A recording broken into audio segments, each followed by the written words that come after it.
Hello people, welcome to our channel where we will talk about psychology based on the syllabus of NTA UGC NET. We are going to learn about the very interesting chapter learning. So let's learn something new together. तो इस video में हम लोग हल की theory के part 2 के बारे में बात करेंगे और इनके सिद्धांत के जो मेजर थ्योरेटिकल कॉन्सेप्ट दिए गए हैं सभी के बारे में बात करेंगे। तो इस वीडियो को देखने के पहले हल का जो पार्ट 1 बनाया गया है वीडियो उसे ज़रूर देखें।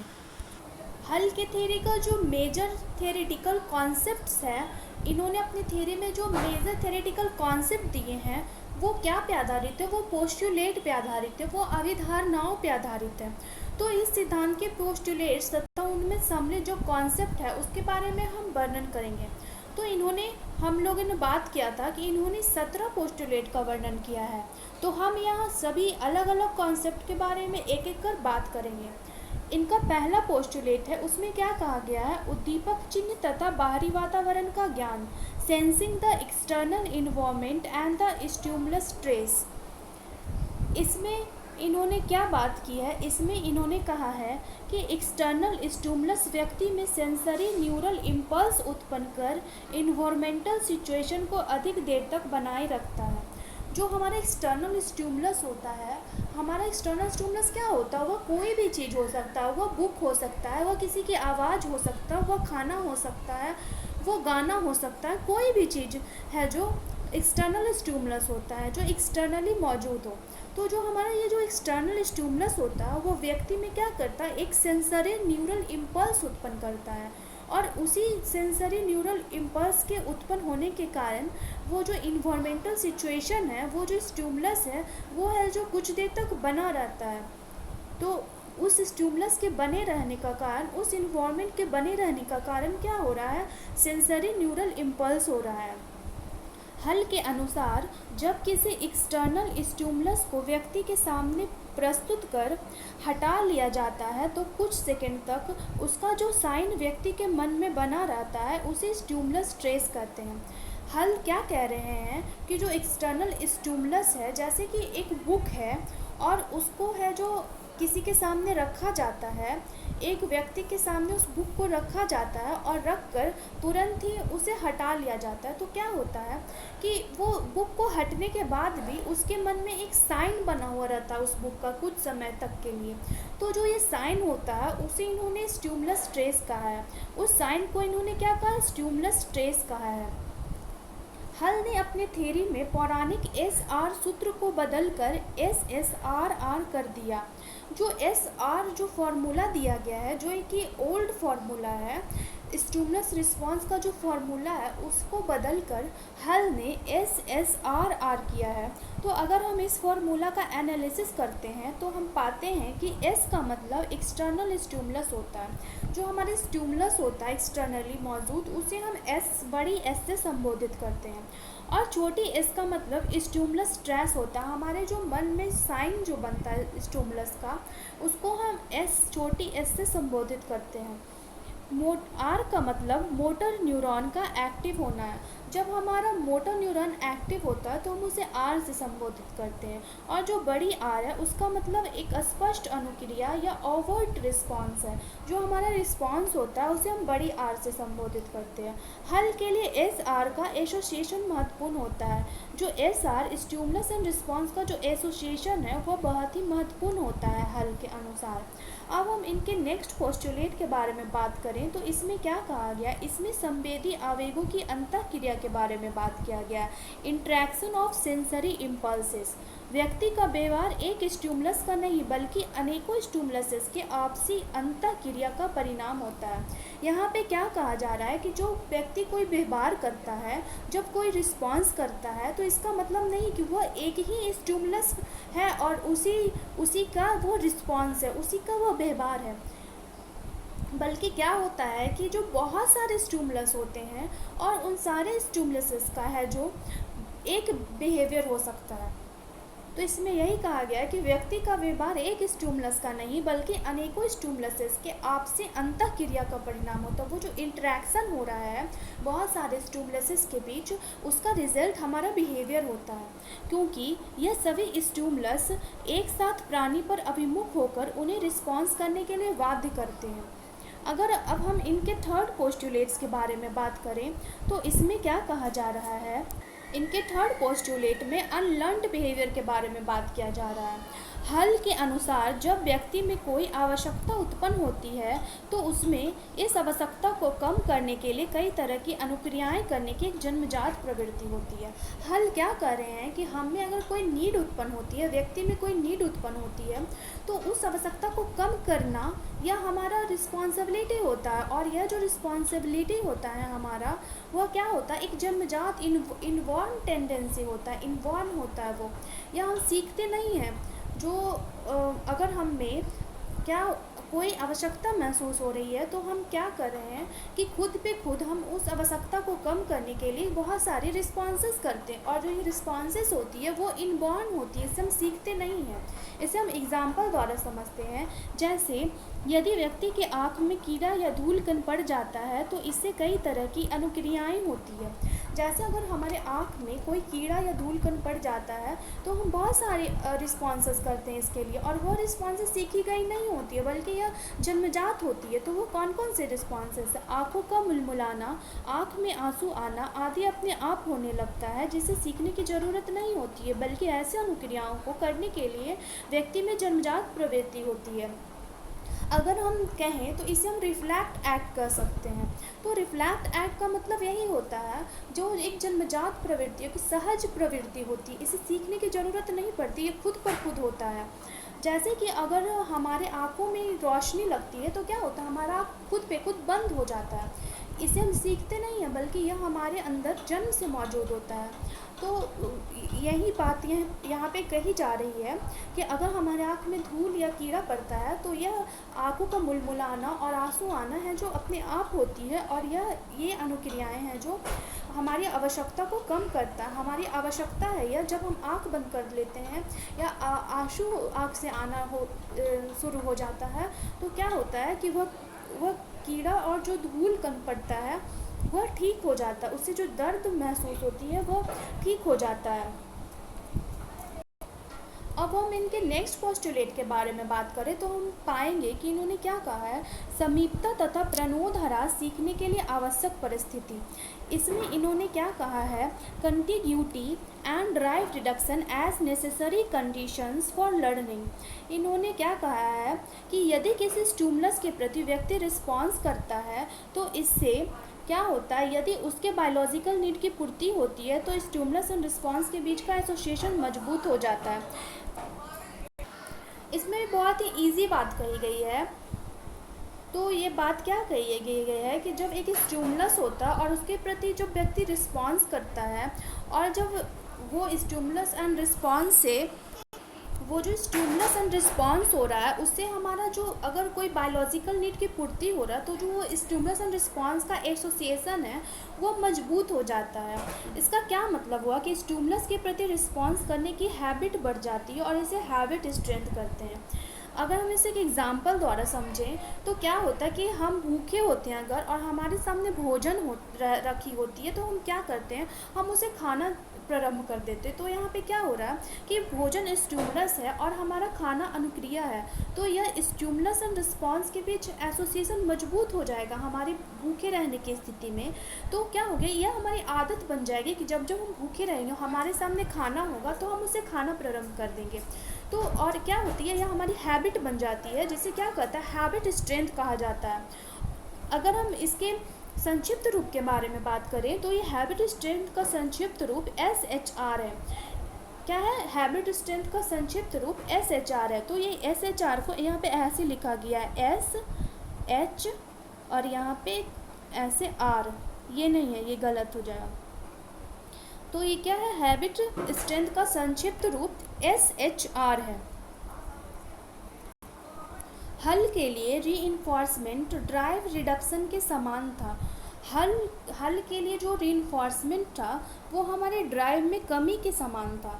रीइंफोर्समेंट से हमारे ड्राइव में कमी आती है तथा रीइंफोर्सर से तात्पर्य उस स्टिमुलस से था जो ड्राइव को कम करने में सक्षम होते हैं। जो पुनर्वलन है उससे क्या तात्पर्य था, उस स्टिमुलस से था जो हमारे ड्राइव को कम करने में सक्षम होते हैं। SHR एक ऐसी परमानेंट एसोसिएशन है। SHR जो है आदत शक्ति जो है हमारी, वह एक ऐसी परमानेंट एसोसिएशन है जिसकी शक्ति निर्माण हो जाने पर उत्तरोत्तर बढ़ती जाती है, घटती नहीं है। यहाँ पे क्या कर रहा है, जो SHR है, जो हमारी आदत शक्ति है, वो जो एक बार बन जाती है हमारी आदत, तो वो क्या होती है, वो लगातार बढ़ती ही जाती है, वो कभी घटती नहीं है। जैसे कि हम इसे एक एग्जाम्पल द्वारा समझ सकते हैं। जैसे कि कोई व्यक्ति में जुआ खेलने या शराब पीने की आदत हो जाती है, तो क्या होती है, ये आदत से छुटकारा पाना इतना आसान नहीं है, बल्कि क्या होता है, वो धीरे धीरे इसके दलदल में और चल जाते ही जाता है, दलदल में धंसते ही जाता है। या नहीं होता है कि वह एक बार जुआ खेलना या शराब पीना सीख लिया तो वह उसे छोड़ दे, बल्कि क्या होता है कि धीरे धीरे वह और इन बुरी आदतों को सीखते ही जाता है। अब हम इनके नेक्स्ट पोस्टुलेट्स के बारे में बात करें तो इसमें स्टिमुलस जनरलाइजेशन के बारे में बात की गई है। जब दो स्टिमुलस समान होते हैं तो आदत शक्ति एक स्टिमुलस से दूसरे स्टिमुलस के प्रति जनरलाइज हो जाती है।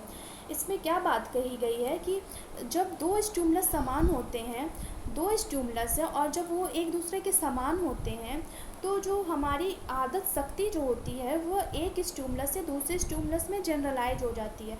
जो हम एक स्टिमुलस के प्रति है जो रिस्पॉन्स करते हैं, वो हम उससे मिलती जुलती दूसरी स्टिमुलस के प्रति भी वही रिस्पॉन्स करते हैं, अगर हमें उससे मिलती जुलती स्टिमुलस को हमारे सामने रखा जाता है, तो इसे स्टिमुलस जनरलाइजेशन करते हैं। इस पोस्टुलेट के अनुसार जब व्यक्ति के पास्ट एक्सपीरियंस से करेंट लर्निंग प्रभावित होती है तो उसे जनरलाइज्ड हैबिट स्ट्रेंथ कहा जाता है। जो हमारा पास्ट एक्सपीरियंस है, कोई सीखी गई हमारी पिछली अनुभव होती है, और वह अनुभव जो होती है उससे अगर हमारी करेंट लर्निंग प्रभावित होती है, हम कोई चीज़ सीख रहे हैं और उसके सीखने में अगर वो जो हमारा पास्ट जो एक्सपीरियंस है वो प्रभावित करता है हमारे करेंट लर्निंग को, तो उसे क्या कहते हैं, उसे जनरलाइज्ड हैबिट स्ट्रेंथ कहते हैं। और इसका सूत्र SHR है। यहाँ पे SHR को ऐसे लिखा गया है, SHR, और ये ऐसे SHR, ये गलत है। तो यहाँ पे जनरलाइज्ड हैबिट स्ट्रेंथ का सूत्र क्या है, SHR है, ये वाला SHR है। अब 6 पोस्टुलेट के बारे में बात करें तो इसमें क्या कहा गया, प्रणोद से संबद्ध उद्दीपक। प्रणोद से संबद्ध उद्दीपक के बारे में बात की गई है। स्टिमुलस एसोसिएटेड विथ ड्राइव, हमारा जो स्टिमुलस है जो ड्राइव के साथ कैसे एसोसिएट होता है, जब प्राणी में कुछ जैविक कमी होती है या कोई दर्दपूर्ण उत्तेजना होता है तो इससे उसमें जो अवस्था उत्पन्न होती है उसे ड्राइव कहा जाता है। जब हमें कुछ बायोलॉजिकल नीड होती है या हमें पेन होता है बायोलॉजिकली, तो एक जो स्टेज उत्पन्न होती है उसे क्या कहते हैं, ड्राइव कहते हैं, और इसका संकेत D है। इसका संकेत क्या है, D है। ड्राइव का जो सिंबल है वो D है। प्रत्येक ड्राइव का संबंध कुछ विशिष्ट उद्दीपक से होता है। हमारा जो भी ड्राइव है उसका संबंध एक विशिष्ट उद्दीपक से होता है, एक स्पेसिफिक स्टिमुलस से होता है। जैसे कि अगर हम बात करें तो भूख ड्राइव में क्या होता है, भूख, दर्द तथा प्यास ड्राइव में मुंह तथा होठ का सूखना ऐसे ही उद्दीपक के उदाहरण हैं। जब हमें भूख लगती है, भूख एक ड्राइव है, क्या भूख एक ड्राइव है, तो हमें जब भूख लगती है तो एक भूख दर्द हमारे पेट में ऐंठन स्टार्ट हो जाती है, और जब प्यास लगता है तो हमारा मुंह और होठ सूखना स्टार्ट होता है। तो ये जो भूख और प्यास जो ड्राइव है उसके लिए क्या है, वो भोजन और जो पेट में दर्द है भूख के कारण जो ऐंठन है और मुंह और होठ का सूखना है, वो भूख ड्राइव के लिए और प्यास ड्राइव के लिए एक स्टिमुलस है जिसका संकेत SD है, जिसे ड्राइव स्टिमुलस कहते हैं। तो जो ये भूख ड्राइव जो है इसका संकेत क्या है, अगर हम इसके संकेत के बारे में बात करें तो इसे SD कहते हैं, जिसे ऐसे लिखा गया S और D, ये गलत है। तो ड्राइव स्टिमुलस को क्या कहा गया, यहाँ पे SD कहा गया है। ये जो ड्राइव स्टिमुलस है उसे हम एसडी से संकेत करते हैं। डी तथा एसडी को मिलाकर टोटल ड्राइव और टीडी कहा गया है। अगर हम ड्राइव और ड्राइव स्टिमुलस को मिला दें तो इसे टोटल ड्राइव या टीडी कहते हैं। क्या कहते हैं? टोटल ड्राइव और टीडी कहते हैं। प्रतिक्रिया अंतःशक्ति, प्रणोद तथा आदत शक्ति का परिणाम होता है। Reaction potential is a function of drive and habit strength. इसमें क्या कही गई है?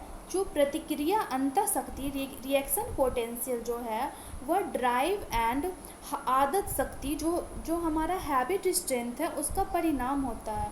किसी एक समय में किसी सीखी गई अनुक्रिया होने के लिए संभावना को प्रतिक्रिया अंतःशक्ति कहते हैं। किसी एक समय में किसी सीखी गई अनुक्रिया के होने की संभावना, जैसे कि हम एक परिस्थिति लें, उसमें कोई सीखी गई अनुक्रिया है, उस परिस्थिति में अगर उसमें होने की संभावना है, हम कोई चीज़ को जानते हैं, लेकिन जब हम उसकी एक परिस्थिति में उस सीखी गई अनुक्रिया के होने की कितनी संभावना है, अगर हम उसके बारे में बात करें तो उसे रिएक्शन पोटेंशियल कहते हैं। और इसका जो सिंबल है वो क्या है? SER है। इसे भी ऐसे लिखा गया है, SE और R, SER है। रिएक्शन पोटेंशियल का जो सिंबल है वो क्या है? SER है। ये गलत है, SER है। अनुक्रिया करने से थकान उत्पन्न होता है। हम जानते हैं कि अनुक्रिया करने से थकान उत्पन्न होता है, जिससे अनुबंधित अनुक्रिया के होने में बाधा होती है। यहाँ पे क्या कहा गया है कि जब हम रिस्पॉन्स करते हैं, बार बार जब हम रिस्पॉन्स करते हैं तो हम थक जाते हैं, और इससे क्या होता है, जो हमारी अनुबंधित अनुक्रिया है उसे होने में बाधा उत्पन्न होती है। Response causes fatigue which operates against the elicitation of condition response. जब व्यक्ति कोई कार्य या अनुक्रिया करता है तो उससे थकान होती है, जो उसे अनुक्रिया ना करने के लिए प्रेरित करती है। हम दिन भर अगर काम करते रहें, बार बार हम कोई रिस्पॉन्स करते रहें तो हम थक जाएंगे, और जब हम थक जाएंगे तो हमें वह काम करने का मन नहीं करेगा। तो यह क्या कर रहा है कि हमें वो रिस्पॉन्स करने के लिए प्रेरित कर रहा है। हमारा जो थकान है वो हमें कोई रिस्पॉन्स ना करने के लिए प्रेरित कर रहा है। और जो यह प्रवृत्ति है उसे हल ने क्या कहा है? IR कहा है। ये जो क्या है, जो ये प्रतिक्रिया ना करने की जो प्रवृत्ति है, इस तरह की प्रवृत्ति को हल ने प्रतिक्रिया अवरोध कहा है। ये जो प्रतिक्रिया अवरोध है, इसका अगर हम इसके संकेत के बारे में बात करें तो ये क्या है? IR है, IR है। ये ऐसे लिखा गया है, IR। तो क्या है? ये जो प्रतिक्रिया अवरोध है, इसका जो संकेत है वो IR है। जब प्राणी विश्राम करता है तो इससे IR की मात्रा अपने आप कमती है।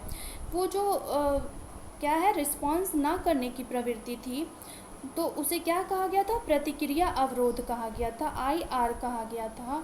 तो वो जो प्रतिक्रिया अवरोध, जो हमारी प्रतिक्रिया को करने में जो अवरोध है, वह है जो अपने आप कम जाती है जब हम विश्राम करते हैं।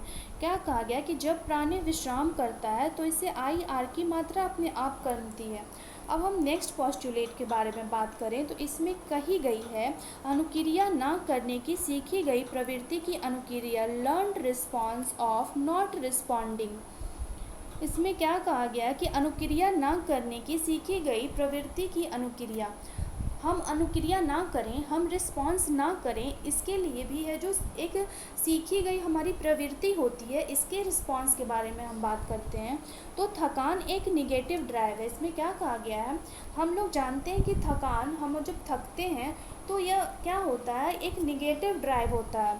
इसलिए जब व्यक्ति रेस्ट करता है तो यह प्रवृत्ति मजबूत हो जाती है और थकान भी इससे कम हो जाता है। हम अगर रेस्ट कर लेते हैं, हम अगर आराम कर लेते हैं तो क्या होती है कि हमारी थकान दूर हो जाती है। इस प्रकार अनुक्रिया ना करने विश्राम की इस प्रवृत्ति को अनुबंधित अवरोध, कंडीशनड इनहिबिशन कहते हैं। यहाँ पे क्या बात की गई है, यहाँ पे कही गई है कि इस प्रकार अनुक्रिया ना करने जो हमारी जो रेस्ट है उसकी जो प्रवृत्ति है उसको कंडीशनड इनहिबिशन कहते हैं। और ये जो कंडीशनड इनहिबिशन है इसका संकेत SIR है। कंडीशन इनहिबिशन का जो संकेत है वो क्या है, वो S है। इसे कैसे लिखा गया है, इसे ऐसे लिखा गया है। इसे ये छोटी s है, बड़ी r है, I है और यहाँ पे छोटी r है। तो ये कंडीशनड इनहिबिशन जो है इसका सिंबल क्या है, छोटी s, बड़ी I और छोटी r। ये r बड़ी है लेकिन इसे नीचे लिखा गया है ऐसे SIR। जो ये SIR है ये है जो कंडीशनड इनहिबिशन का सिंबल है। IR तथा SIR चूँकि दोनों ही निगेटिव ड्राइव है। यहाँ पे क्या कही गई है कि जो IR है जो थकान है और SIR है वो दोनों ही निगेटिव ड्राइव है, क्योंकि दोनों में हमें विश्राम की ज़रूरत पड़ती है जो व्यक्ति को अनुक्रिया ना करने के लिए प्रेरित करती है। इसलिए इन दोनों के मूल्य को SER से घटा लिया जाता है। इन दोनों के मूल्य जो है उसको क्या करते हैं, हम SER से घटा लेते हैं। और क्या होता है कि इन दोनों के मूल्यों को घटा लेने के बाद SER का जो मूल्य प्राप्त होता है उसे प्रभावी प्रतिक्रिया अंतःशक्ति इफेक्टिव रिएक्शन पोटेंशियल कहते हैं। जब हम I और R और SIR के जो मूल्यों को घटा लेते हैं तो इसके घटाने के बाद SER का जो मूल्य प्राप्त होता है उसे क्या कहा जाता है, इफ़ेक्टिव रिएक्शन पोटेंशियल कहते हैं। इफ़ेक्टिव रिएक्शन पोटेंशियल कहते हैं। और अब हम इसके अगर फार्मूला के बारे में बात करें तो SHR इफ़ेक्टिव रिएक्शन पोटेंशियल का फार्मूला होता है SHR into drive minus IR plus SIR। SHR is equal to SHR into D minus IR plus SIR। इसमें भी ऐसे ही लिखा गया SIR। IR एंड SIR की मदद से हल ने विलोपन की व्याख्या की है जिसे विलोपन का 2 फैक्टर थ्योरी भी कहते हैं। हमारा जो IR है और SIR है इन दोनों की मदद से हल ने विलोपन की व्याख्या की है और इस विलोपन की जो व्याख्या की है उसे 2 फैक्टर थ्योरी कहते हैं। विलोपन की जो व्याख्या की है इन्होंने उसे 2 फैक्टर थ्योरी कहते हैं। इनके 10वें पोस्टुलेट में क्या कहा गया है, इनके 10वें पोस्टुलेट में सीखी गई अनुक्रिया को अवरुद्ध करने वाले कारक एक पल से दूसरे पल में परिवर्तित होते रहते हैं। Factors tending to inhibit a learned response change from movement to movement। सीखी गई अनुक्रिया को अवरुद्ध करने वाले कारक एक पल से दूसरे पल में परिवर्तित होते रहते हैं। हल के अनुसार प्राणी में कुछ अवरोधात्मक अंतःशक्ति होती है। हल ने क्या कहा है कि जो प्राणी है उसमें कुछ अवरोधात्मक अंतःशक्ति होती है जो एक पल से दूसरे पल परिवर्तित होते रहते हैं तथा वह किसी सीखी गई अनुक्रिया को उत्पन्न होने से रोकती है। वह जो अवरोधात्मक अंतःशक्ति है जो व्यक्ति में होती है, प्राणी में होती है, वह हर एक पल से दूसरे पल परिवर्तित होते रहती है और जो यह परिवर्तन है वह किसी सीखी गई अनुक्रिया को उत्पन्न होने से रोकती है। तो यह जो हमारी सीखी गई अनुक्रिया है उसको रोकने में कौन सा कारक है, अवरोधात्मक अंतःशक्ति जो है वो है जो हमारे सीखी गई अनुक्रिया को रोकता है और इसके प्रभाव को दोलन प्रभाव कहते हैं। इसके जो प्रभाव है उसको क्या कहा गया, दोलन प्रभाव कहा गया है। दोलन प्रभाव का संकेत क्या है, SOR है। क्या है, SOR है। इसका संकेत दोलन प्रभाव का संकेत SOR है। दोलन प्रभाव को ऑसिलेशन इफेक्ट कहा गया है। ये क्या कहा गया, ऑसिलेशन इफेक्ट जो है उसका संकेत SOR है। छोटी s, बड़ी O और छोटी r।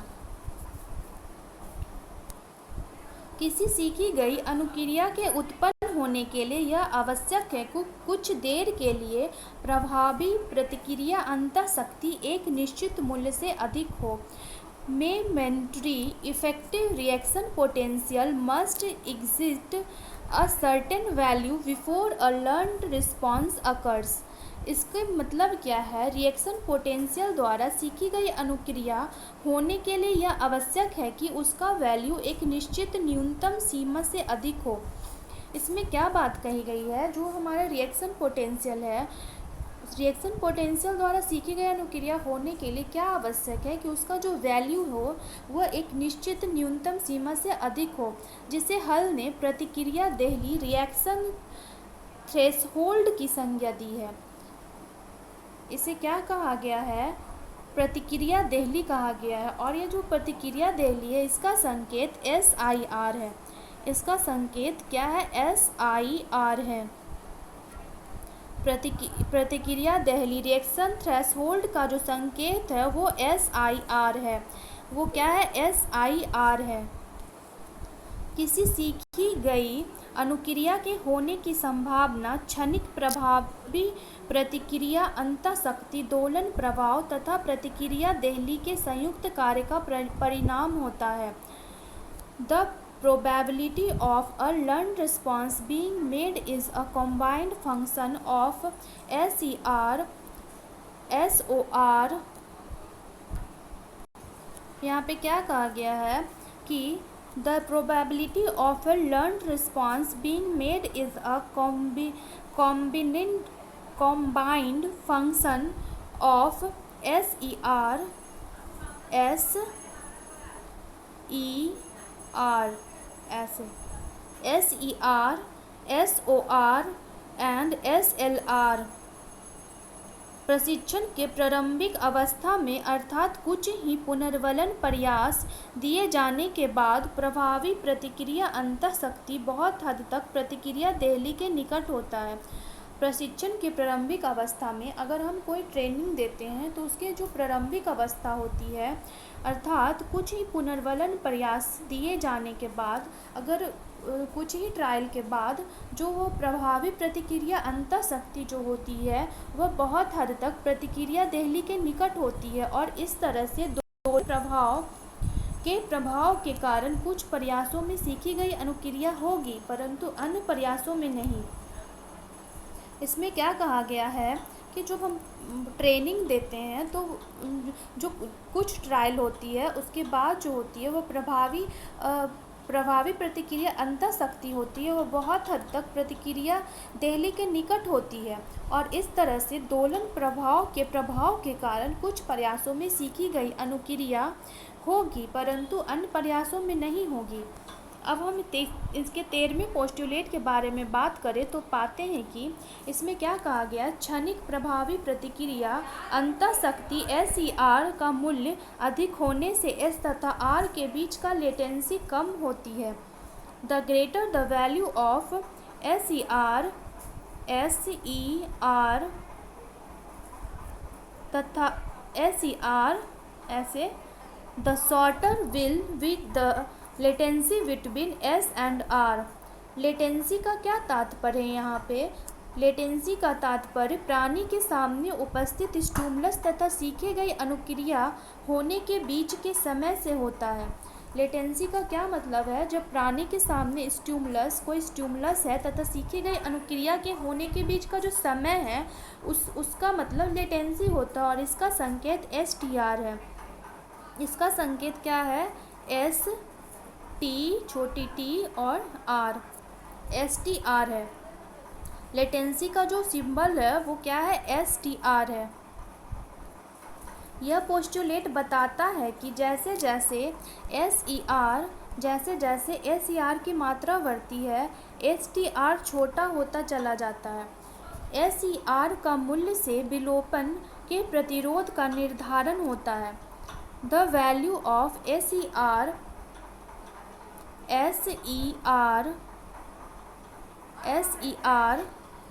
ये SER नहीं होगा, ये गलत है, will determine recurrence of extension। प्रभावी प्रतिक्रिया अंतःशक्ति का मूल्य या मात्रा अधिक होने पर प्राणी सीखी गई अनुक्रिया का विलोपन होने के पहले नॉन रीइंफोर्स्ड रिस्पॉन्स अधिक संख्या में करता है। क्या करता है कि जो प्रभावी प्रतिक्रिया अंतःशक्ति का जो मूल्य या मात्रा है अगर अधिक होती है तो प्राणी क्या करता है, सीखी गई अनुक्रिया का विलोपन होने के पहले नॉन रीइंफोर्स्ड रिस्पॉन्स अधिक संख्या में करता है। ऐसे नॉन रीइंफोर्स्ड रिस्पॉन्स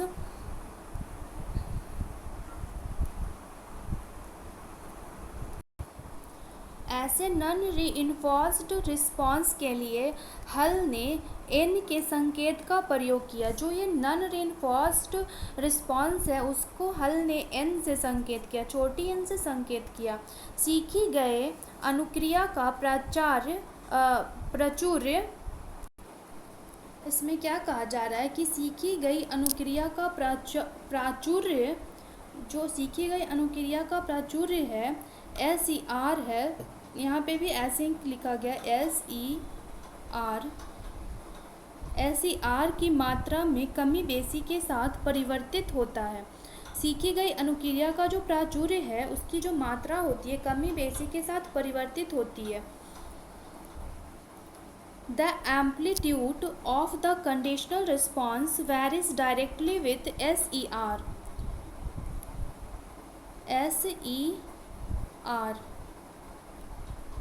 इस पोस्टुलेट का संबंध उन सीखी गई अनुक्रियाओं से है जिसे मात्रा के रूप में अभिव्यक्त किया जा सकता है। यह पोस्टुलेट क्या बताता है कि उन सीखी गई अनुक्रियाओं के बारे में बताता है जिसे मात्रा के रूप में अभिव्यक्त किया जा सकता है। ऐसी मात्रा को हल ने रिस्पॉन्स एम्पलीट्यूड की संज्ञा दी है। जो मात्रा है, इसमें जो सीखी गई अनुक्रियाओं के जो मात्रा के बारे में बात की गई है वो मात्रा जो है उसको हल ने क्या कहा है, रिस्पॉन्स एम्पलीट्यूड कहा है और इसका संकेत A है। रिस्पॉन्स एम्पलीट्यूड का संकेत क्या है, A है। हम इसके 16वें पोस्टुलेट के बारे में बात करें तो पाएंगे कि इसमें क्या कहा गया है, जब किसी एक ही परिस्थिति में दो या दो से अधिक असंगत अनुक्रियाएं होती है तो उस अनुक्रिया का जिसका SER अधिक होता है के होने की संभावना अधिक होती है। When two or more incompletable response tend to be elicited in the same situation, the one will be greatest SER will occur। यहाँ पे भी SER ऐसे लिखा गया है। इस तरह के अनुक्रिया के होने की संकेत P है। यह जो अनुक्रिया हो रही है उसको SP से संकेत किया गया है। अब हम इनके लास्ट पोस्टुलेट के बारे में बात करें तो क्या पाते हैं, इसमें इंडिविजुअल डिफरेंसेस के बारे में बात की गई है। इसका संबंध इस फैक्ट से है कि विभिन्न सूत्रों में जो स्थिर अंकित मूल्य कांस्टेंट नोमरिकल वैल्यू है वे एक व्यक्ति से दूसरे व्यक्ति तथा फिर एक ही व्यक्ति में एक फिजियोलॉजिकल स्टेट से दूसरे फिजियोलॉजिकल स्टेट में परिवर्तित होते रहते हैं। इसमें क्या बात कही गई है कि विभिन्न सूत्रों में जो कांस्टेंट नोमरिकल वैल्यू है वो जो कांस्टेंट नोमरिकल वैल्यू है वे एक व्यक्ति से दूसरे व्यक्ति तथा फिर एक ही व्यक्ति में एक फिजियोलॉजिकल स्टेट से दूसरे फिजियोलॉजिकल स्टेट में क्या होते हैं, परिवर्तित होते हैं। इसमें इंडिविजुअल डिफरेंसेस के बारे में बात की गई है, इसलिए यह बात की गई है कि वे एक व्यक्ति से दूसरे व्यक्ति तथा फिर एक ही व्यक्ति में एक फिजियोलॉजिकल स्टेट से दूसरे फिजियोलॉजिकल स्टेट में परिवर्तित होते रहते हैं। तो हम यहाँ पे क्या देख रहे हैं कि यह वीडियो बहुत ही लंबी हो गई है और इसमें हम बेसिक जो कॉन्सेप्ट है, इस थ्योरी का जो बेसिक कॉन्सेप्ट है वो सारे 17 पोस्टुलेट के बारे में हम इस वीडियो में बात कर चुके हैं और इस थ्योरी में कुछ और कॉन्सेप्ट बचे हुए हैं जिसे हम नेक्स्ट वीडियो में कंप्लीट कर लेंगे। तो thank you for watching. To learn more we will provide you more videos ahead. Thank you very much.